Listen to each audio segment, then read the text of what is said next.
नमस्कार, मेरा नाम है विशाल भारद्वाज और आप देख रहे हैं द न्यूज। प्रधानमंत्री नरेंद्र मोदी ने कोविड टीकाकरण को लेकर कई नए ऐलान कर दिए हैं। प्रधानमंत्री मोदी ने कहा है देश में 3 जनवरी से 15 से 18 साल तक की उम्र वाले करीब 8 करोड़ बच्चों को कोरोना वैक्सीन लगाई जाएगी। इसके अलावा 10 जनवरी से हेल्थ वर्कर समेत करीब 3 करोड़ फ्रंट लाइन वर्कर्स को प्रिकॉशन डोज दी जाएगी। ये प्रिकॉशन डोज कोरोना संक्रमित होने की सबसे ज्यादा संभावना वाले को दी जाने वाली बूस्टर डोज है। प्रधानमंत्री नरेंद्र मोदी ने शनिवार को 13 मिनट 46 सेकंड के संबोधन में इस बात की घोषणा की है। वहीं प्रधानमंत्री ने कहा कि 60 प्लस उम्र वाले कोमॉर्बिडिटी गंभीर बीमारी से पीड़ित वाले नागरिकों को भी उनके डॉक्टर की सलाह पर वैक्सीन की प्रिकॉशन डोज का विकल्प दिया जाएगा। इसकी भी शुरुआत 10 जनवरी से ही की जाएगी। प्रधानमंत्री ने कल देर शाम 9:46 पर अपना संबोधन किया है, उसमें इन्होंने ये बड़ा ऐलान कर दिया है। साथ ही पीएम मोदी ने यह भी कहा है कि जल्द ही देश में नेजल वैक्सीन और दुनिया की पहली डीएनए वैक्सीन लगाना भी शुरू कर दिया जाएगा। हालांकि पीएम मोदी ने एक बार फिर देशवासियों से कोरोना महामारी से बचाव के सभी उपायों का पालन करने की भी अपील की है। उन्होंने कहा कि महामारी को हराने के लिए मास्क पहनने जैसे उपायों को अपनाए रखना जरूरी है।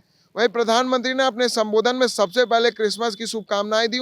इसके बाद उन्होंने नए साल का स्वागत करने के उत्साह में महामारी की अनदेखी से बचने की चेतावनी दी है।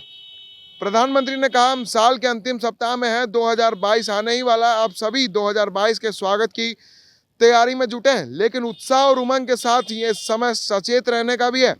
आज दुनिया के कई देशों में कोरोना के नए वेरिएंट ओमिक्रॉन की वजह से संक्रमण बढ़ रहा है। भारत में भी कई लोग ओमिक्रॉन से संक्रमित है।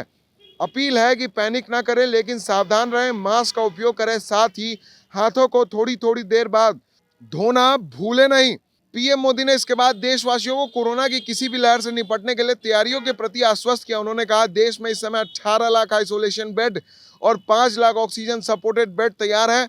इसके अलावा 1,40,000 आईसीयू बेड है, 90,000 बेड बच्चों के लिए भी है, 3,000 ऑक्सीजन प्लांट भी काम कर रहे हैं। राज्यों को दवाओं का बफर स्टॉक तैयार करने में मदद भी केंद्र सरकार द्वारा की जा रही है।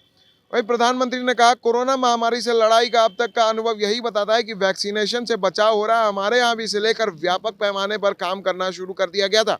इन तैयारियों का ही नतीजा था कि हमने जल्द ही वैक्सीनेशन शुरू कर दिया। अब तक 141 करोड़ वैक्सीन डोज के बेहद मुश्किल और अभूतपूर्व टारगेट को पूरा कर चुका है। 61% वयस्क को दोनों डोज लग चुकी है, 90% वयस्क को पहली डोज लग चुकी है। हमने दुनिया का सबसे बड़ा वैक्सीनेशन कैंपेन सफलता से चलाया। देश के सुदूर गाँव में 100% वैक्सीनेशन की खबरें आती हैं तो गर्व की अनुभूति होती है।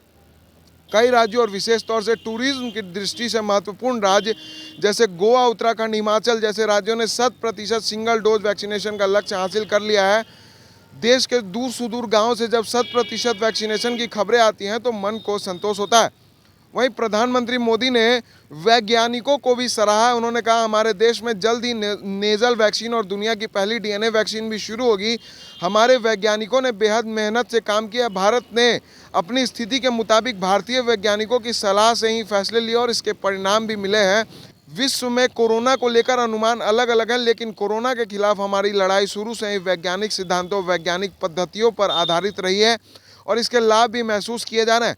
पिछले 11 महीने में देश ने इसके लाभ महसूस किए हैं। दुनिया के कई देशों के मुकाबले हमारे यहाँ आर्थिक गतिविधियाँ चल रही है, लेकिन हमें भूलना नहीं चाहिए कि कोरोना अभी गया नहीं है। आपको बता दें कि अब बच्चों को भी वैक्सीन लगनी शुरू हो जाएगी। बच्चे यानी कि जो 18 साल से कम उम्र के हैं और 15 से ऊपर के हैं, उनके वैक्सीनेशन की अभी तक कोई प्रक्रिया नहीं हो रही थी, लेकिन अब उनको भी वैक्सीन लगनी शुरू हो जाएगी। इसको लेकर प्रधानमंत्री मोदी ने ऐलान कर दिया है। तो आप सब जल्द से जल्द वैक्सीन ले लें, क्योंकि कोरोना से बचने का एकमात्र उपाय वैक्सीनेशन है। ये हम नहीं, ये केंद्र सरकार और वैज्ञानिक भी यही दावा करते हैं। ऐसे ही तमाम खबरों के लिए बने रहें द एसडी न्यूज़ के साथ और देखते रहें the SD news. Bunty jewellers and brothers, Anishabad opposite Lal Mandir की तरफ से मैरी क्रिसमस और नए साल की बधाई। और नए साल में हमारे यहाँ हर एक खरीद पे कुछ न कुछ उपहार आप निश्चित पाएँ। Please come. हैप्पी क्रिसमस, नव वर्ष का शुभकामना देता हूँ। बालवाड़ी केंद्र द्वारा गरीब बच्चा महादलित टोला में शिक्षा मुफ्त देने का काम करता हूँ। स्कूलों से जो वंचित बच्चे हैं जो स्कूल से नहीं जुड़ा है उनको बालवाड़ी केंद्र खोल करके उनको सिखाने का काम करते हैं। और हमारी जहाँ तक बालवाड़ी देशवासियों के लिए बहुत बहुत शुभकामना है जो बालवाड़ी केंद्र में लोगों ने मदद पहुँचाने का काम कर रहे हैं और हम समाज के बीच में जा करके शिक्षा के प्रति उजागर काम कर रहे हैं।